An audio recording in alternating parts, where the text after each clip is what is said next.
That is the air ambulance helicopter leaving the Homestead-Miami Speedway with one of the members of the Robert Yates Racing team injured in the pit road accident moments ago. Very serious situation as the car of Ward Burton was knocked through the Ricky Rudd team while they were servicing his car exiting pit road. All right, watch this. That's Casey Atwood, the red car. As he leaves his pits, all of a sudden Ward Burton decides to leave. They make contact, and Ward Burton just gets knocked into the pit crew of Ricky Rudd and also the NASCAR official, who wisely jumped up on the hood of the Cat car. And, you know, nobody did anything wrong here. Everybody was just trying to get out of their pits.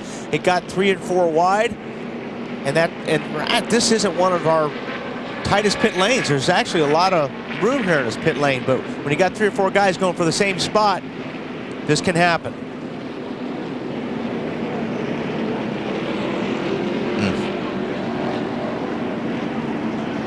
And nobody feels worse right now than the guy driving the 22 car right now. That's all Ward's wanting to know is, how are those guys? Let me know what's going on. Wally, you talked about Cal Wells and this 32 team wearing helmets. Right. This actually, all the IndyCar teams wear helmets. Everybody that goes over a wall are wearing helmets now. And I just think it's a smart idea. I mean, obviously in a situation like this, a head injury is what you worry about more than anything. So the 32 guys wear helmets. I think that's a good move. You see the 28 car back in along with the 22 as they try to make some repairs and continue on in the race. There's Michael McSwain with the hammer in his hand, crew chief.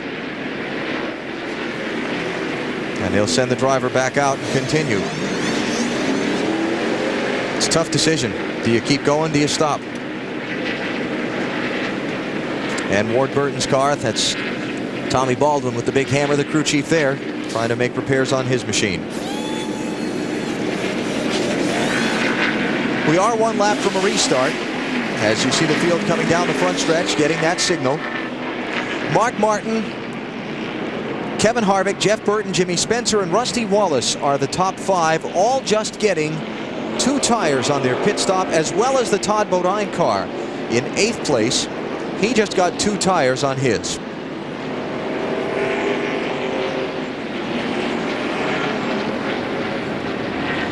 All these pit crew guys up and down the pit lane have seen this. They've watched this happen. The drivers know that it's happened. How do they put it out of their mind and just go? I don't think you can. I mean, that's part of the risk in going over the wall. These guys know. It's amazing it doesn't happen more often. I'm glad it doesn't. But once that car comes down pit lane, these guys will hammer the stops and not think about it. Dave Burns.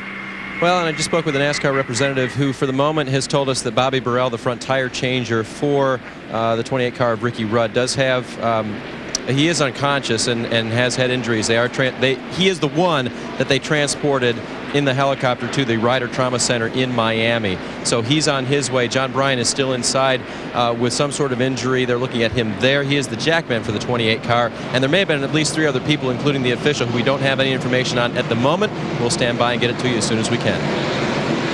All right, Dave, thank you. And we will bring that information to you as soon as we get it. Green flag, we're back racing. Kevin Harvick going to make a bid for the lead on Mark Martin. Matt Kenseth's 17 car is 2 laps down. He's up there trying to get in front of the leader. Hope the caution flag comes out. 2. Joe Nemechek had trouble getting going off the corner. Lead lap cars to the outside, and Dale Jarrett charging to the inside. Jarrett's in 30th place, 1 lap down. On board with Rusty Wallace as he tries to fight his way through this group of cars. Rusty's back in the 5th, 6th position.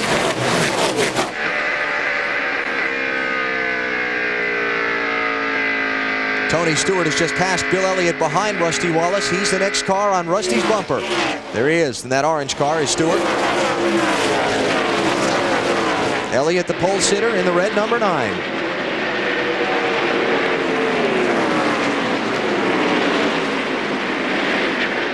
So far, Bill Elliott has led the most laps today.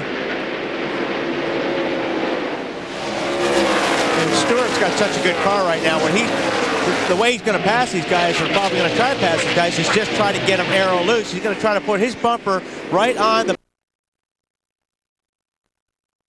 track, and he'll turn on him, or he'll use the apron. All four wheels below the line.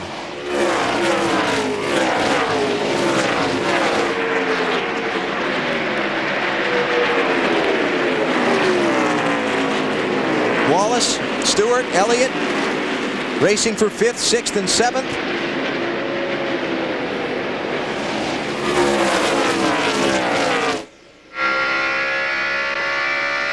On board with Rusty Wallace as he looks back at Tony Stewart.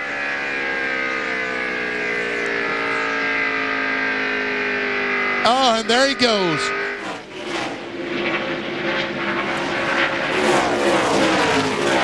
Now Rusty's problems aren't over yet, because here comes Bill Elliott on the inside in the red number 9 car. He can't quite make that pass.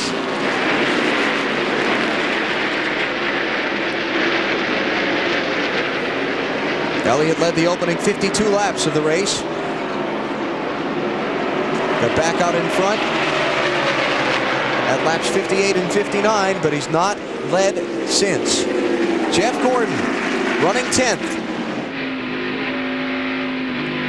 Wow, Jeff's getting through the middle of the corner good. Real good that lap. Look at Elliott try the outside. And it worked.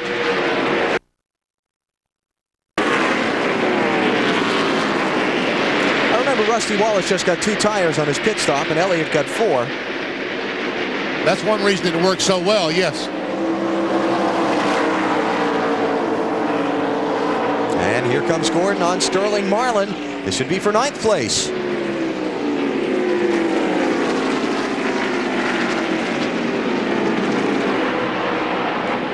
And Tony Stewart picking up another spot around Jimmy Spencer. That'd be for 4th. Next car ahead of him will be Jeff Burton in the 99.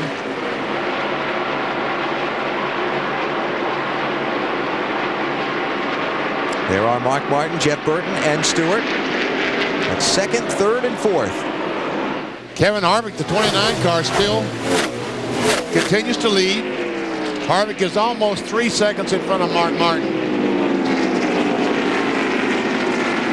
With the 2 lap cars, Kenny Wallace and Matt Kenseth between the 2, Harvick and Mark Martin. Thinking about Tony Stewart, Benny, did you ever have a track that you just, it was your place? No matter what you drove when you went there, you knew you were going to be good? No. I sure wish I had them, but I can't say that I did.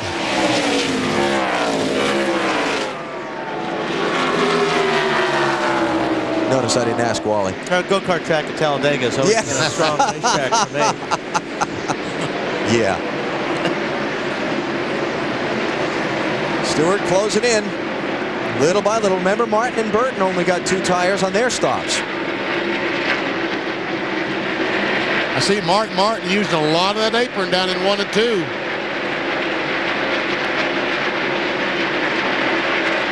And Stewart just close in. Arrow loose. Little Jeff Burton slip. I mean, that's the way to do it. When you got a car handle on that good, you can get everybody loose in front of you. They slide up the track, you just turn right underneath them.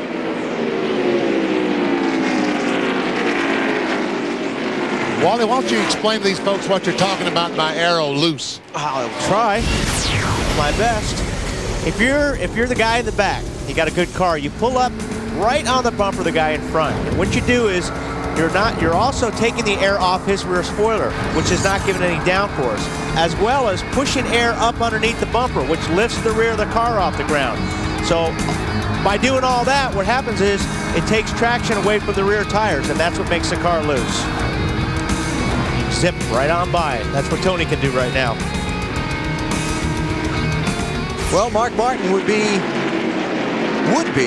his next potential subject of that treatment, but Mark decided to just get out of the way, I think. Yeah, he didn't want the car to get air loose on him, because that's very terrifying. So he said, Tony, why don't you try the outside, not right behind me.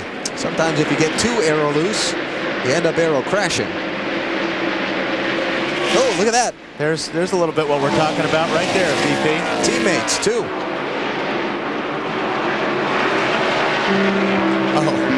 like that matters. Jeff Burton to third. Tony Stewart to second. Mark Martin back to fourth. See how long it takes Tony Stewart to run down the Kevin Harvick car, because right now Harvick, while Stewart has been trying to work his way through the field up to the second spot, has pulled out to a 3.5 second lead on Tony Stewart. Checking that gap. There's Stewart. 2 lap cars, and the white machine is Kevin Harvick.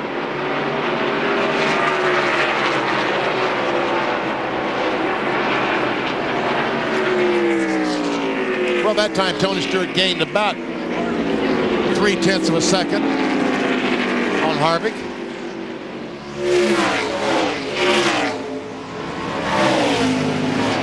Kevin Harvick finishing up his rookie season in the NASCAR Winston Cup Series. Of course, he took over this car under dreadful circumstances after the death of Dale Earnhardt in February. Harvick got in the car the second weekend of the year in Rockingham, and despite having run 1 less race than the people he's competing with, he's going to finish potentially in the top 10 in the final Winston Cup points. What have you learned this rookie season so far, Kevin? Yeah, I've matured a lot as a person and as a race driver, and learned a lot through the year, and we've had no choice but to learn. But there are some things that we've done that I wouldn't take back. I mean, as far as racing hard and laying the bumper when you have to use the bumper, those are things that we'll probably do for a long time and have done for a long time. So we're not going to change the style of racing. We're just going to try and zip the old mouth shut sometimes when you don't need to say anything, and just try and put a control on the temper a little bit. He's angered or frustrated some of his competitors on the track with his aggressiveness at times, but I don't think you can say any other way than Kevin Harvick has risen beyond the occasion this year. The circumstances under which he got in that car and the way he's performed have been admirable. Well, he's done a fantastic job this year. There's no doubt about that. There you see the entire Rebestos Rookie of the Year group. Harvick leads that group. 2 wins. Kurt Busch has had a 3rd place finish. But Harvick is very, very talented, has had a terrific year in some very trying circumstances, trying to come in and drive the car that Dale Earnhardt drove before. That's about as trying as it gets. 4th place has changed hands. Jimmy Spencer has gotten by Mark Martin. Here comes Bill Elliott up to challenge that 6 car.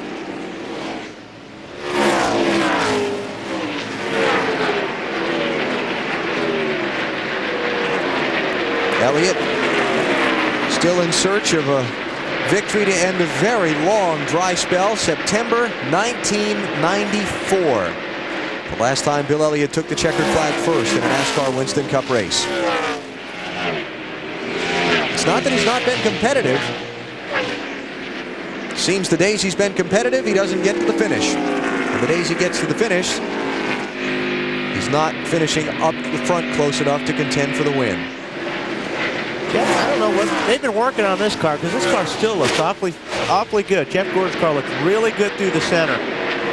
Whatever adjustments they've made on that car has definitely made it better.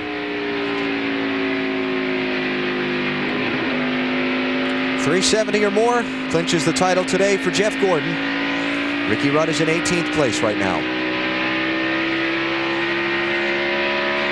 with Gordon running in 7th.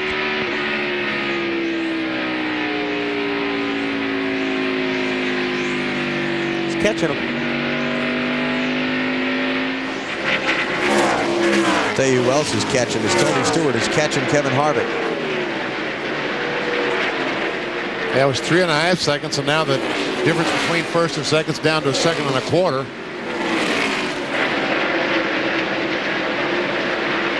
This is a place you can really overdrive easy.